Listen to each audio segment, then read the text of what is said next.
Another edition of the series, Charger Career Connect. This is Rob Thompson. I'm your host. We got Ryan Brockett over there, who is Ryan, when did you get out? 2012? Oh, come on. It feels like yesterday, Rob, but yeah, 2012. Wow, it is 8 years, man. I'm sure that goes by. So, Ryan, baseball player for us, went on to play 5 years, five to 6 years of professional ball afterwards. So he was a journeyman in that career and built a great foundation. Now he's a senior account manager for Pitney Bowes in sales. We're going to talk to him about that. But as you guys know, this is a connection to our alums who are building or available to network with. And then if anything they say today that resonates, then Ryan obviously will help us out with mentoring and be a conduit to introduce you a little bit more to us. So, Ryan, thanks for taking the time today. I appreciate it. Yeah, thanks, Rob. It's good to be here. So talk about your transition. I mean, you're a local kid, grew up in Guilford. You went on to play in the storied baseball program that we have here. And you went on, like, I don't know, 89 others from our program to play professional baseball, which is amazing. When I tell people there's 90 of you guys went on to play baseball after, there's not a lot of schools anywhere, let alone, Division II school that could say that. So how did baseball and kind of your experience at University of New Haven, how did that, that set the foundation career? Well, it was great. I mean, University of New Haven was academically and athletically a good fit for me. So I was able to compete, get better athletically and move on, but also academically. I was a good student and someone who was focused. I wasn't a guy who was a first round draft pick. So I wasn't putting all my eggs in the athletic basket. So learned a lot from coaches, teachers, professors, and it helped me. Once I moved on to play baseball professionally, I was getting a little bit older. I'm 27, 28, and I knew it was kind of winding down. So I was able to kind of pair my connections from UNH, and I got a GA at Lemoyne College, so another NA-10 school.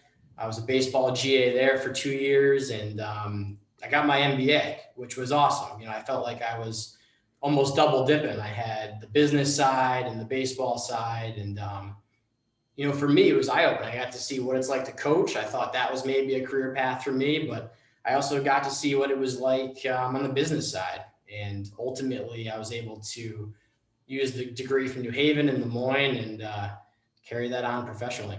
There's a lot of our students that are in that position of, do I stay in coaching? Do I get into admin?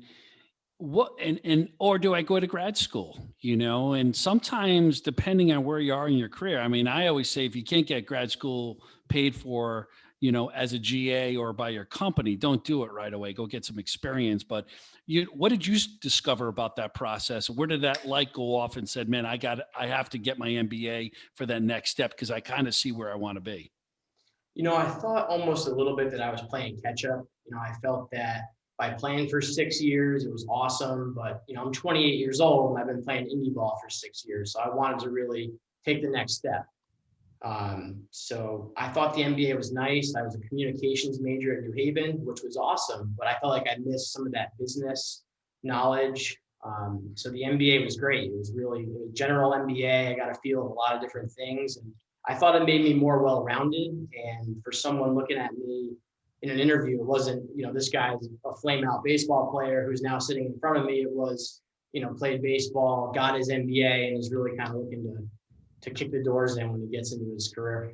Yeah, but I look at a lot of things. I even say to my own kids, there's something to be said about life experiences too, and as a student athlete, we don't get the chance to go study abroad. You don't get that break from playing. So your experience is really with your teammates and playing and grinding and some student activities, but for the most part, it's wrapped around your career. So looking back at it now, what did playing those 6 years in indie ball, what foundation did it build now that you look back at it as a sales executive and as a corporate executive?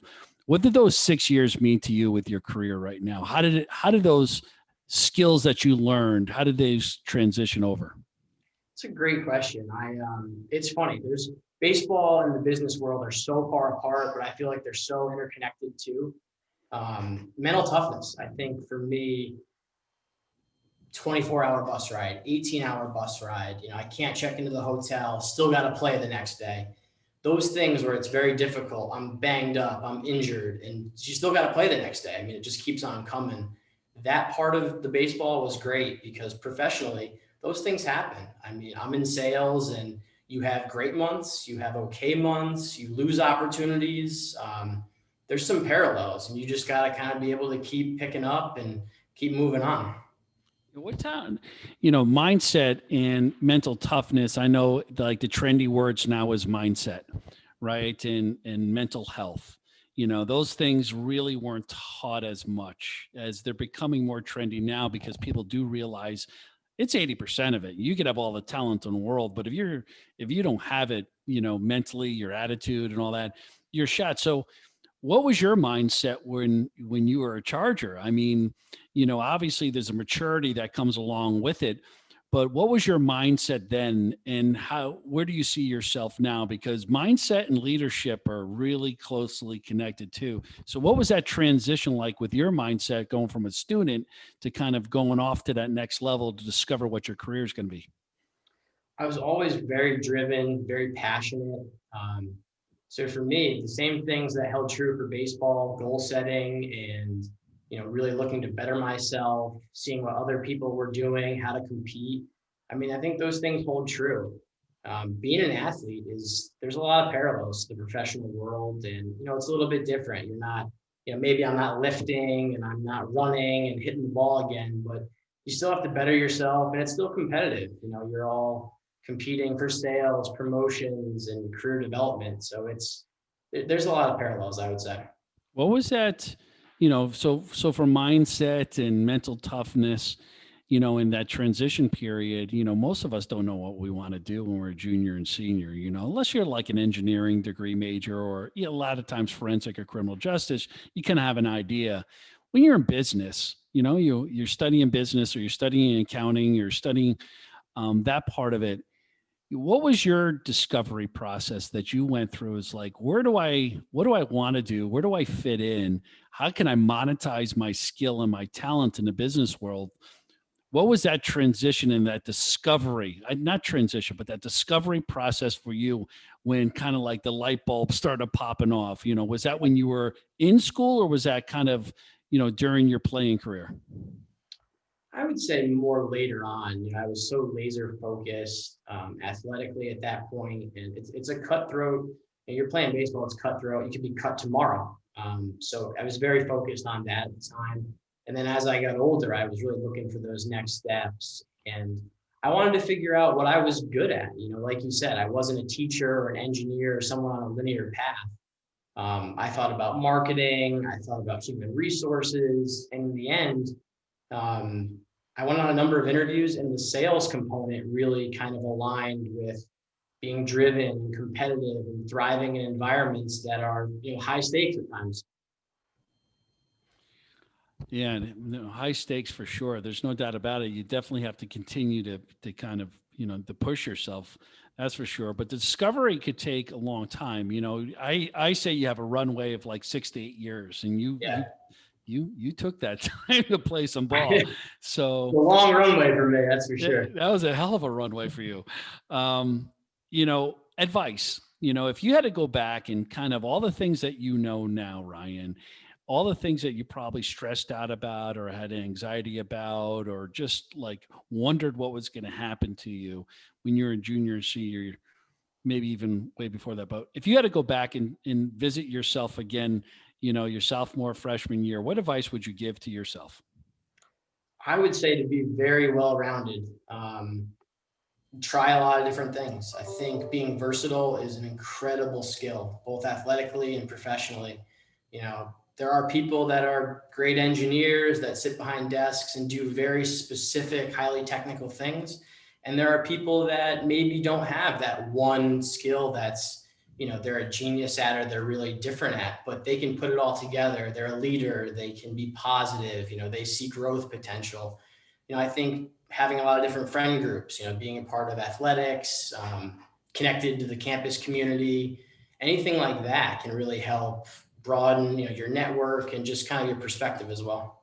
Yeah, there's no doubt about it. The bigger the network, what they say, your network is your net worth later on in life. It's all those folks. But how do people get a hold of you? What do you prefer? Is it LinkedIn, and then are there Twitter or Instagram? Are there any social channels that people could follow you as well?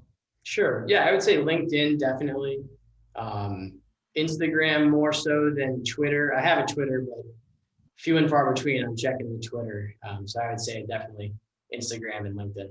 Yeah. What's your handle on Instagram? It's at Ryan Brockett 7. So it's it might be just at Ryan Brockett. It's pretty simple. Pretty simple. And how about, is there an email that they can reach out if they had a direct question? Yeah, absolutely. I would use my personal email is rbrockett7@yahoo.com. And I would be happy, if there's ever a student athlete who has questions, wants to talk about anything. My boss at Pitney Bowes is a UNH Hall of Famer. He's a baseball player, Chris Keurig. So they like athletes, and it's a small community. So yeah. So if you're looking for an internship or a foot in the door, reach out. I didn't know Chris was your boss. That's funny. Yeah. So, well, awesome. Any other final words? Any other final words of advice? I would say for me, it was always betting on myself and just, believing I'd find a way. So for anyone out there, I know there's a lot of anxiety when you're looking for your career and the next steps, but like you said, there's a long runway. Life experiences will help, and you'll find your way. Yeah, you always find a way. And like I said, you're going to figure out what you hate doing or what you don't like to do, or bosses that you don't like, or jobs that you don't like. Try everything. You'll figure that out long before you discover a career that you love. So that's my motto in this whole thing. But on behalf of Ryan, this is Rob. You're watching Charger Career Connect. Thanks, everybody. We look forward to seeing you next week. Take care.